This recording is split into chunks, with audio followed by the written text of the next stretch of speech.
स्त्रियां पुरुषों से अधिक बुद्धिमान होती हैं क्योंकि वे पुरुष से कम जानती हैं किंतु उससे अधिक समझती हैं।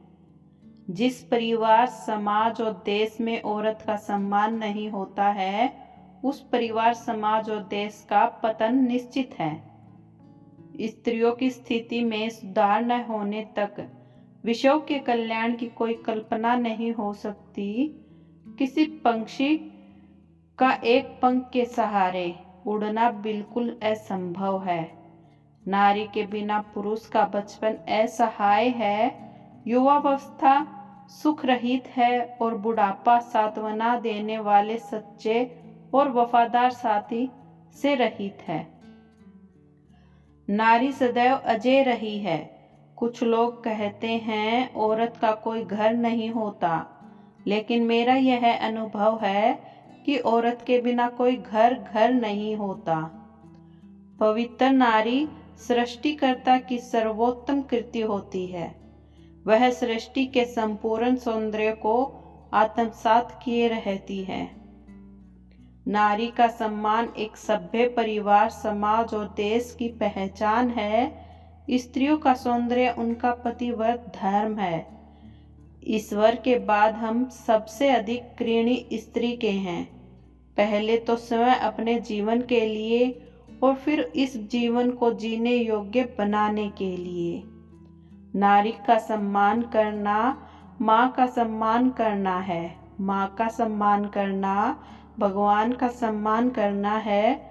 जो व्यक्ति सच्चे दिल से भगवान का सम्मान करते हैं, वही आनंद से भरा हुआ जीवन जीते हैं। नारी की करुणा अंतर जगत का उच्चतम विकास है, जिसके बल पर समस्त सदाचार ठहरे हुए हैं। औरत कोई खिलौना नहीं होती। घर वाले तो प्यास से ही गुड़िया कहते हैं। नारियां इसलिए अधिकार चाहती हैं कि उनका सदुपयोग करें और पुरुषों को उनका दुरुपयोग करने से रोकें। प्रत्येक देश के दो पंख होते हैं, एक स्त्री और दूसरा पुरुष। देश की उन्नति एक पंख से उड़ान भरने पर नहीं हो सकती है। प्रेम किस प्रकार किया जाता है, इसे केवल नारियां ही जानती हैं। नारी शक्ति को कम समझना पुरुष प्रधान समाज की विकृति मानसिकता है। नारी शक्ति को कम समझना सहनशीलता से जीवन की विषम यात्रा को सरल और सुखद बनाना नारी का कार्य है। घर की स्त्री साक्षात लक्ष्मी का रूप होती है। उनका अपमान करना लक्ष्मी का अपमान करना होता है। इससे घर में धन का अभाव होता है। नारी की चरम सार्थकता मातृत्व में है। समाज की वास्तविक वास्तुकार महिलाएं हैं। नारी को अबला कहना उसका अपमान करना है। एक स्त्री को शिक्षित करने का अर्थ है एक पीढ़ी को शिक्षित करना। विश्व में कोई वस्तु इतनी मनोहर नहीं जितना कि सुशील और सुंदर नारी। जिस घर में स्त्री दुखी होती है, उस घर में नकारात्मक ऊर्जा का संचार होता है और दुखों से घिरा रहता है। यदि कहीं कठोर अत्याचार और दुर्व्यवहार के बदले में भी स्नेह और प्रेम हो सकता है, तो वह स्त्रियों में हो सकता है। स्त्री का सम्मान न करना मानसिक अपंगता का सूचक है। नारी शांति की प्रतिमा है। इसे उच्च पद से नीचे गिराना केवल जंगलीपन है। स्त्री ईश्वर की उत्तम रचना है। स्त्री पृथ्वी की भांति धैर्यवान है, शांति संपन्न है, सहिष्णु है। जो आदर्श नारी हो सकती है, वही आदर्श पत्नी भी हो सकती है। औरत के हाथ में बड़ी बरकत होती है। पत्नी द्वारा युद्ध पर जाते हुए योद्धा को कवच पहनाना गए जमाने का कोई विचित्र फैशन मात्र नहीं था।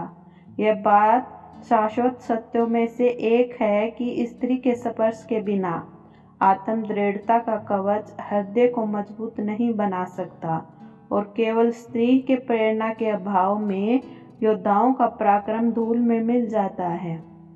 नारी का मोह शरीर छूने के पहले विवेक को छू लेता है। जो महिलाएं अपनी शक्ति को पहचान लेती हैं, सफलता उनकी कदम चूमती है। स्त्री का शारीरिक सामर्थ्य भले ही कम हो, उसकी वाणी में असीम सामर्थ्य है। नारी शारीरिक रूप से कमजोर नहीं होती है, इन्हें मानसिक रूप से कमजोर पुरुष समाज ने बनाया है।